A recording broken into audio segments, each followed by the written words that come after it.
This podcast is part of the Pull Up a Chair podcast network. Let's build community through connection, conversation, and collaboration.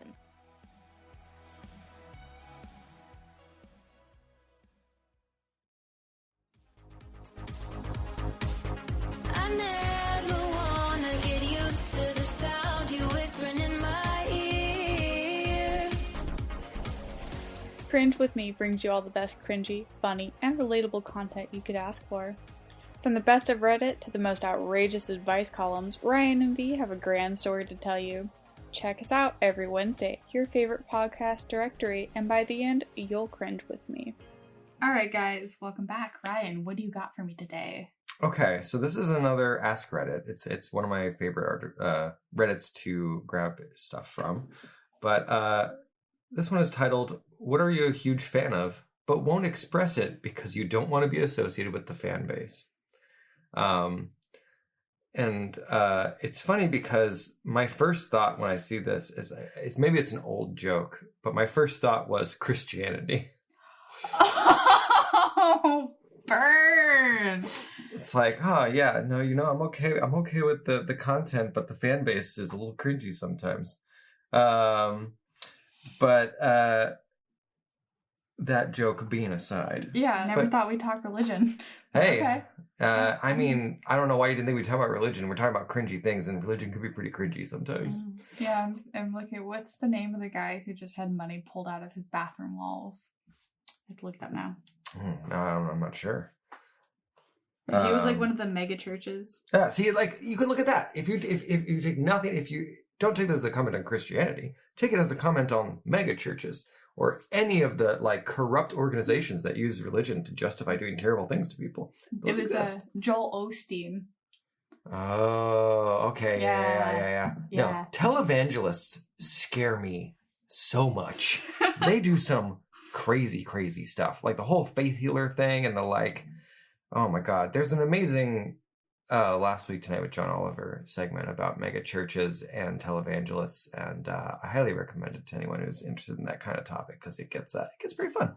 Okay. But not trying to bash on religion too much here. Just a little bit, I guess. Just a little. We'll take a little jab every now and then. Religion's a big one. They can take it. They can take a few hits and be okay. Okay. So the first response to this actually surprised me, but I think it's because I just don't know it, but I have a feeling you know about it. Okay. So the first one was supernatural. Shut up. Oh my God. Apparently supernatural is a thing people are really into, but don't like being associated with the fan base of, and I don't know enough about supernatural to know why that is, so I'm hoping you can enlighten me. So I actually am wearing a supernatural bracelet right now. There you go. I've been watching Supernatural since I was in middle school when it first came out. Longtime fan. I wrote some of the fan fiction that a lot of people point to online. Big fan.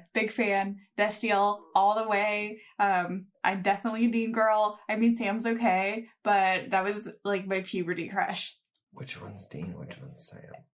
Well, Dean's the handsome one and Sam's the puppy dog that turned into a fucking moose. And I think the reason, honestly, that people moved away is the fangirls are crazy, and I am one of those crazy fangirls. If I ever met Misha Collins in real life, I think I would just ugly cry.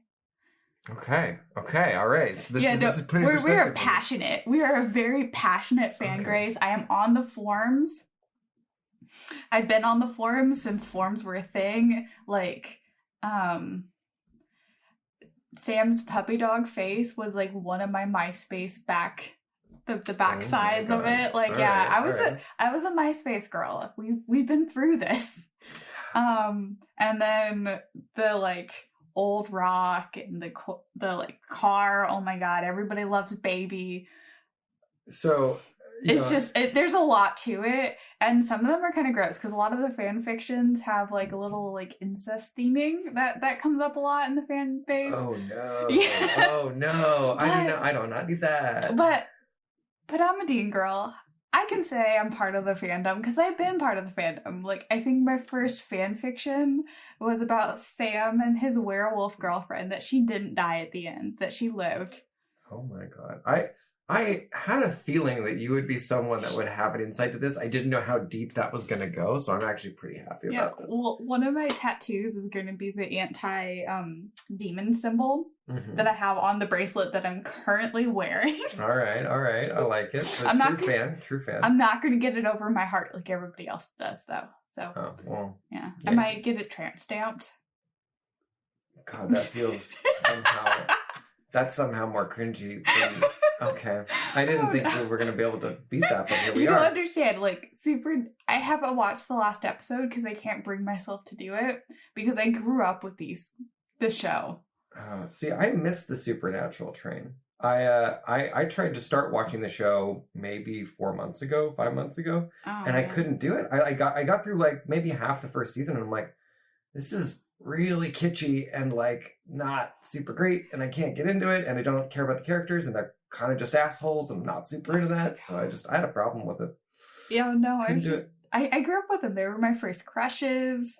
Their crushes were my first crushes. Yeah, okay. Fair. I've been with them, like, they're my longest relationship. Sam and Dean are my longest relationship. And so when I heard that the show's like actually gone for good, I was so heartbroken for months. Like, we're getting emotional here, guys. And you said you still haven't watched the last episode. I still haven't. I can't bring myself to do it because once I watch it, I'll know that there will never be more new Supernatural. Yeah. And that's interesting. That's the thing my father used to do. He used to read books and then he would like stop on the second to last chapter and not finish them because he didn't want them to end.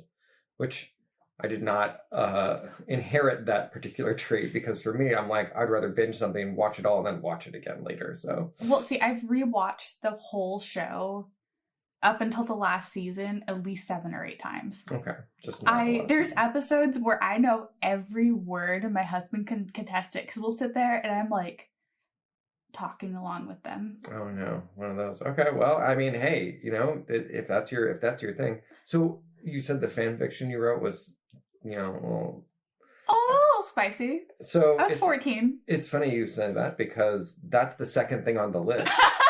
Fan bases was fan fiction. Oh yes, right? Fan fiction people are like, yeah, I'm really into fan fiction, but like, man, I don't want to be associated with the fan fiction crowd. And their argument was, it's not all smut. You know, it's not all smut. I still have my Wattpad and fan fiction accounts. I only stopped writing like 2 years ago.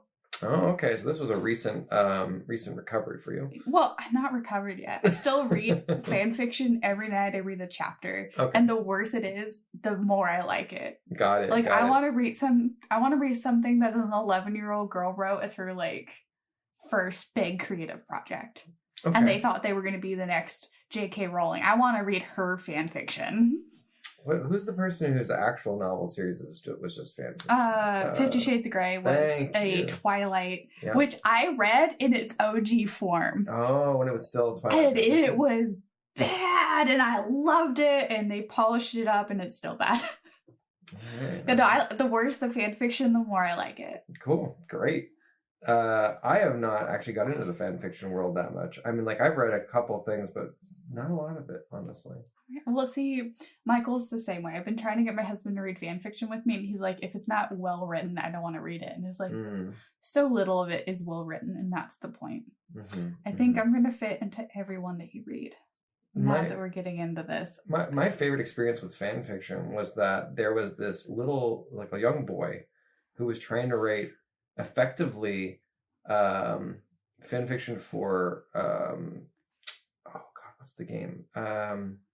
It's like one of the original first-person shooters, Gordon, Crowbar. Okay. Half-Life. He was writing Half-Life fiction. Okay. And it was you expect written from someone who's like 10 years old. It's like nonsensical and ridiculous. And someone found this fan fiction and decided to make videos of it. Like with voiceovers and everything. So they used like Gary's mod to like make the Half-Life characters do things in the video, and like they read it line for line, and it's absolutely fantastic. Oh my god. I'm trying to remember what the name of it is. It's not coming to me. Hopefully it'll come to me before the end of the episode. But it's Full Life Consequences. Half-Life Full Life Consequences is what it's called. I will be looking this up, and this will be tonight's content because I've reached the end of a really bad Rambe one. Okay. And Raven's dead. And I'm just like, ugh, you can't just kill Raven. If you're going to do a Rambe fanfiction, you can't just kill Raven. Oh, that seems rude. Right? Exactly. Like, they finally got together, and it's the first, like, decent Rambe one that's actually Rambe and not just BB Ray in disguise. So, but I mean, the Teen Titan fanfictions already, they've petered out. Oh, that makes sense. They've been around for a while. You know, and it's like, I don't want to jump back into Oran or Avatar just yet. I want a little break from those because Wait, is there good Avatar fanfiction? There's some. Is there some good Zutara content? All the Zutara content's good. Okay, cool. What about the Azula Aang content? Because I keep hearing about that one and I'm like, is this a thing? People are shipping this? What? Yeah, and those are when they are written, they're usually somebody who's trying really hard to write well to make it make sense. Okay. And when you're trying too hard, you lose the glory of fanfiction. Okay. Like, okay, I still have a Tumblr account that I'm dedicated to because some of my fanfiction writers still only post on Tumblr. And I only have a Tumblr account still, so I can keep up on their fanfiction. I like that. That's true dedication right there. I mean, okay, Supernatural's what got me into fanfiction. Well, we're seeing the first two entries, so they're connected. When you read the title of this, I was like, oh my god, I'm going to fall into all of these. I don't think you're going to fall into all of them because the third one, I'm pretty sure you don't fall into. But maybe you do. Maybe this might be an eye-opening thing for me. Because the third one is muscle cars. Okay, no, I'm safe. Well, actually, no, I'm not, because I have a muscle car outside the front of the house that's my pet project. Well, see, there you go. I'm just now starting into it. My dad was into muscle cars, and I inherited his muscle cars, and so I'm going to fix them up for him. So I'm going to get into it. I'm not yet into it, but I'm going to get into it. Yeah, the person who responded with the muscle cars thing, and several people, like, parroted their kind of experience was they're like, yeah, I was really into like cars and like I like working on them and I like the concept of them, but then I went to car shows with like my car and like it made me realize I should never go to these. Like they were very uncomfortable. People were like really rude and like very judgmental of people who are newer into the hobby or like following it. And apparently this does not surprise me, rampant sexism. So if you're a woman and you are interested in muscle cars, like you're just going to get criticized and talked down to, and everyone's going to assume you don't know what you're doing. Okay, so I'm not going to go to a car show. I'm just going to fix up my car and have it in my yard. Yeah. Okay, that's fine. And drive it around and get cool looks, right? Yeah. No, it's fine. So the next one on the list, this one I definitely agree with, and this is one I feel personal, is Rick and Morty. Rick and Morty, I enjoyed the show. I think it's a good show. Oh, it's a good show, but the fan base for Rick and Morty is some of the cringiest fan base I have ever dealt with. Yeah, I'm sure. The whole, the Szechuan sauce, Pickle Rick era, I'm sure people will remember, was like, it hurt me in a personal level. It made me not want to watch the show anymore, right? I'm like, this is not okay. Yeah. And the funny thing is, the thing that drives me nuts is I actually think Pickle Rick might be one of the best episodes of Rick and Morty. Oh, it really was. But not because of anything to do with the pickle version. Like, the pickle part of it is ridiculous. The good part of Pickle Rick is the last 5 minutes of the episode where the therapist gives them this whole breakdown of all of their problems that's like cutting, like knife in your chest twist, and then them completely rejecting it. And I'm like, well, this is real life. That was the brutal point of the whole point of the episode was that Rick was avoiding his problems by being fucking ridiculous. Yeah. Most ridiculous thing in the world, he's a fucking pickle. Yeah. Yeah. It was so good, but it was good because of the last couple minutes and not everything else. Like everything else was just... It was to build up to it. Yeah, it was a satire to compare that moment to. And so it's like, man, like that was good. That was good art. It was good writing. It was fantastic.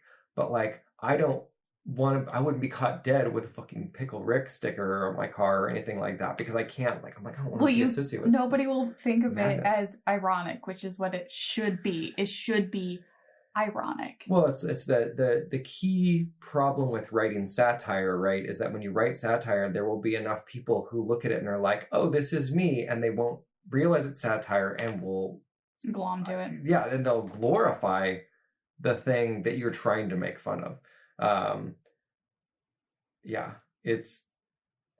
There's like so many, there's very political things we could get into that tie into that, but we're gonna avoid those for now. Oh my gosh, that reminds me of the beginning of there's a season in Supernatural where the writers get a little satire going back to Supernatural because, of course, you can tie Supernatural to anything, where God is Chuck and Chuck is a prophet, and he wrote a book that had fan fiction written about it, and there was an episode about the fan fiction, and people kept forgetting that they were making fun of some of the fan fiction, but they were like, oh, they said the title of my fan fiction. And I remember being in the forums, they're like, you guys, they said they didn't like that you guys did incest. Are you missing the point that they're making fun of your incest? Well, that's the only proper reaction to incest is to make fun of it. Well, it was brotherly gay incest, which in a lot of fandoms is fine because you can't produce a child, which is what's wrong with incest in a lot of fandoms. Yeah, you get that a lot with the twincest from the Oron Host Club. I still think there's a problem there. I still think that that's questionable because, like, okay, let's say you have a brother and sister and, you know, one of them happens to be sterile, so they can't produce kids. Still problematic. It's still incest. Being a person who's really into fan fiction, you see that a lot with male gay couples, not lesbians, but gay men. It's okay for gay men to be incesty. And a lot of fandoms. I've read a lot of fan fiction where that comes up.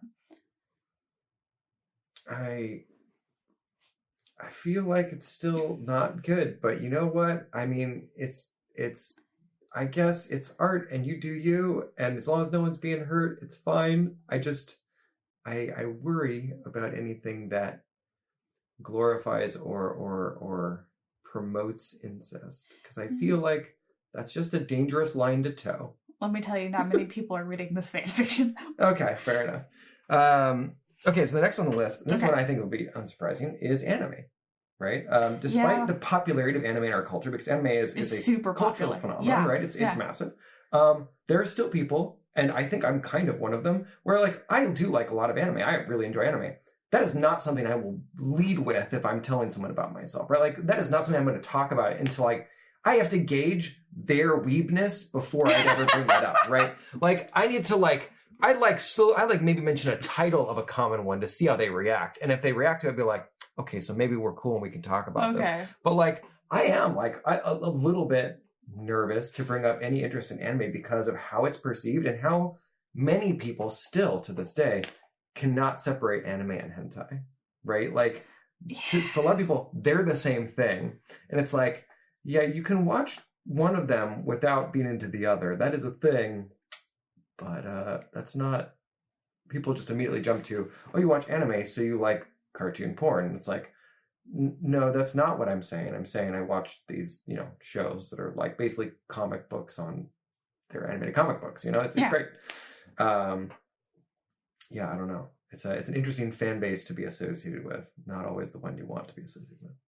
Okay, well, forevermore, we're going to call you the weeb of the show. Oh, no, I get to be the weeb? That's not how I want to be remembered. You is the weeb, and I'm the crazy fangirl.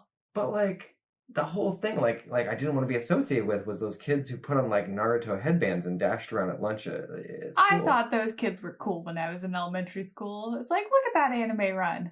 The thing is, like, I watched Naruto. I liked the show. But, like, I'm like, there's a point I'm like, this is a level of interaction with it that I cannot connect with, and they were mocked so mercilessly that I'm like, I can't talk about liking this thing because you have painted a target on all of our backs now.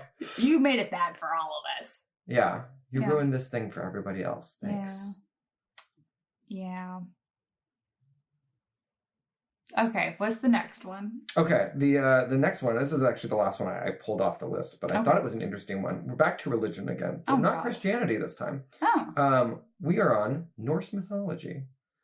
Apparently, Norse mythology is something that people who are fans of do not like being associated with the fan base. Really? I thought this was very interesting, so I dug a little deeper, and there's two main reasons. One, you get a lot of people who co-opt it who don't know the actual mythology, right? Mm-hmm. A lot of people who just like the idea of it. They're like, they either have like the Marvel treatment where they're like, Thor and Loki, like blah, blah, blah. And it's like, yeah, okay, they're vaguely based off of Norse mythology, but they're nothing like that in the actual mythology. So you get a lot of people who misconstrue it. Mm-hmm. That's one. But the big one, apparently, is a lot of white supremacist groups use Norse mythology or iconography from Norse mythology No way. in their representation. So a lot of, to the point where most of the mainstream Norse mythology like fan groups have explicit statements on their headers for their web pages that are like, we are not a white supremacist group. Really? Because they're like, we have to put this in bold on the front or people will just assume that, which is wild to me. But it makes some sense because culturally speaking, Norse mythology is one of those things that exclusively comes from a white culture. Yeah, right? it is like, the whitest of the white. Because like that's not true of like other religions and other things, right? Like Christianity came from the Middle East, right? It's not an originally white thing. Jesus was not white. Yeah. And like, you know, you look at a lot of other like faiths and you're gonna get us canceled. Saying know, Jesus is a white, you're gonna get us canceled. I mean, he was born in the Middle East. He probably was not white. Okay. It's just how that works. Yeah, you put the disclaimer in there. Yeah, for the Christians. and you know what? Being white only has to do with how far away from the equator you were born, genetically speaking. So, like, let's not make a big deal about it. Skin color has to do with the equatorial position. You can map it out. It's very fascinating. Anyway, Jesus was not white. We can move on from that. Oh my God. We're really wrapping it back around to the first thing that you brought up. I know. Here we are. Here we are. Okay. Continue on. Anyway, so yeah, but Norse mythology is an exclusively white cultural thing. It came from a white culture. It's a very white thing. And so I think a lot of white supremacists are like, this is a thing we can draw and we know wasn't brought to us by another culture or another race, I guess. And I think a lot of the iconography is very striking. You know, Norse mythology is it's like a lot of Celtic runes, Celtic knots. Okay, so Celtic. I know a bit about Celtic tattooing because I've been watching Ink Master and reading Ink Master fanfiction. There's Ink Master? There is fanfiction for everything, and I love it all. Oh I've been reading fanfiction since I was 11. Anyways, moving on. How tied together all this is. You know, right? With the Celtic tattoos, everything is like bold and in your face and very clean lines, very clean curves. There's not much shading, so I can see why somebody wanting like bold in your face statements would go Celtic. If you compare it to like Japanese tattooing, which is very colorful, a lot of shading, a lot of like intricate designs, it's not as not that it's not striking, it's just not as in your face bold, which is something that you see a lot with traditional Celtic tattoos. Well, an interesting thing in the tattooing world, again, I might be speaking out of my ass a little bit on this. I'm not an expert, but from what I understand it, like just the tattooing style of having bold, dark lines be the basis of the tattoo. That's all it is lines and symbols, is often called tribal, right? It's tribal tattoos. Oh, that's a different category altogether than Celtic. Right, but then Celtic and tribal are almost the same thing. It's just what you're drawing, but the style is still the bold, dark lines, right? Well, to a certain degree, because there's a few different tribal styles. That's fair. Some of which they're small, intricate lines, evenly spaced. With Celtic, it's big, thick lines, no wavering, very clean. And tribal, depending on the region you're talking about, Native American tribal versus Indian tribal versus some parts of South Africa, the shakiness in the lines represents this or that, or the colors that you actually like use. I've been like really diving into it lately. Okay, cool. See, this is good information for me because maybe misinformation or whatever. But I think people misuse the terms a lot. I keep hearing it described as like basically the same thing. And so I'm like, that's interesting because like... And this is according to the people on Ink Master. I watched the last... From season 1 to season 8 in the last like month. And so I've really been like filter fed all the terminology. And there's a judge on there, I keep forgetting his name, but he's like, no, you didn't do this in American traditional, you did it in new style. And so I'm like learning the terminology and like the episodes are like, okay, today we're testing you on this, and so we're gonna peek out, this is the things that make this style and not another style. See, I like that. I'm sure that in reality the actual styles are more clearly defined and there's a lot of separation. And I'm sure that like in practice there's flow between the two. Yeah, I think in colloquial speech and what people talk about, they tend to misuse the terms and overlap them, which is probably not correct. I didn't know there were so many different tattooing styles before I watched the show. which is why I had to read some fan fiction, because the way they interact with each other, it's like, I can ship you guys. I'm shipping you guys. I'm sure somebody else shipped you guys and wrote about it on the internet. That's why a lot of tattoo artists specialize in certain styles. And that's why when they're like, when you're getting your first tattoo, have an idea of the style you like, which is why they have the binders where you can look through, because you get an idea of what someone's style is. Exactly. I find that I don't know, that made getting a tattoo my first time a lot better. Because even though I knew exactly the symbol I wanted, I could look through someone's thing, but like, their style means they're going to be good at this kind of thing that I want. So that's cool. Yeah, it's an easy way to weed it out, which is something why Ink Master is so difficult for them to get somebody who's consistently good. They're like, I'm good at portraits.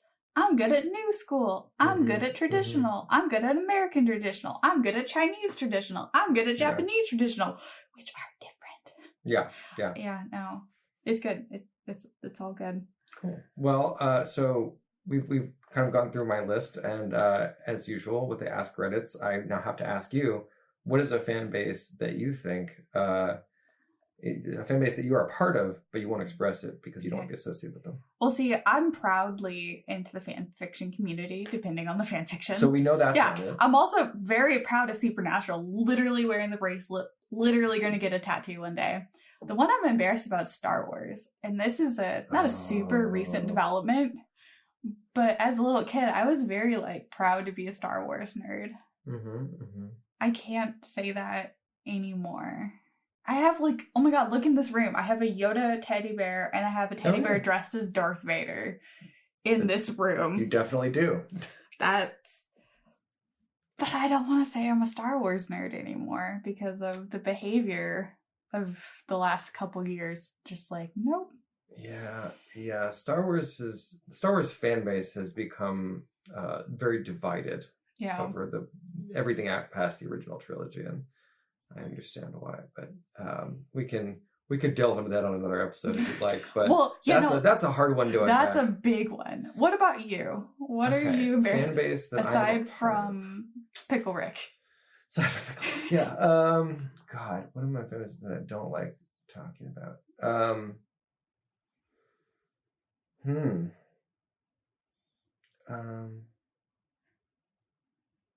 Honestly, board games, actually. Really? Yeah, I love board games. I have trouble telling people I like board games because so many people associate people who like board games with people who like very, very complicated board games. Like the ones where you sit down and read the rules for an hour and a half and you still are like, I don't know how this is going to play. And the board games take 6 hours, right? Because there's a lot of hardcore board game fans that really like those ones. Okay. And a lot of people get introduced to we'll say non-Hasbro board games, right? Yeah. Not those basic level board games, not Monopoly, not that stuff. People's next step, often people are smart and they're just moving Settlers of Catan. Hey, let's get you to the next level, the introductory to the board game community, board game world, right? But some people take it too far too fast and they're like, come play, what is that game? It's a big space one. It takes 6 hours to play. Twilight Imperium. So Twilight Imperium. I've heard of that one, and I've played it before, and I don't understand it still. And I play a lot of complex board games. I'm not saying it's not a fun game. I think it is a fun game, but you have to know what you're getting into. And for a lot of people, it's not their cup of tea. Yeah. Right? Some people love games, but even people who love games don't necessarily want to play a game that's going to last 4 hours. So people don't want to do that, right? Which is why nobody plays Monopoly with me. Fair. Monopoly can be one of those games. I love Monopoly.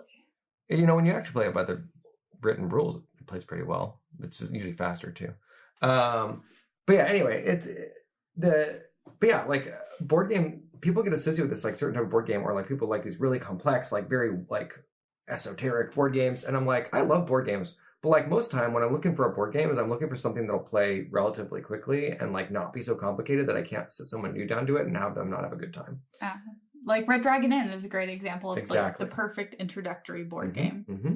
It's fast, it's simple, you read the cards, you know exactly what everything does, and it plays out fun and silly, and it's done.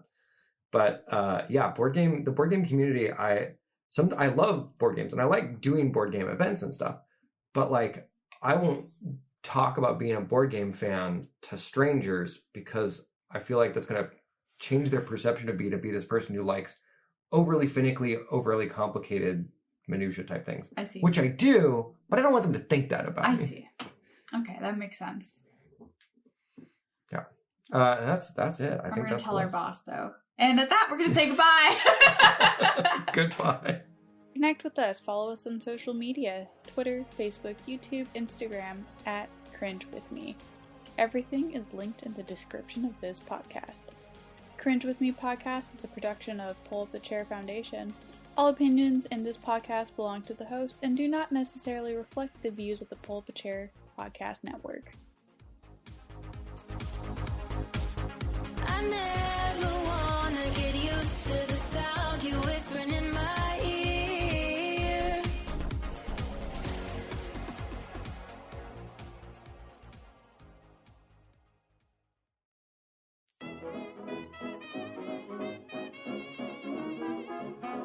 Hello, I am Patrick, And I'm Andrew.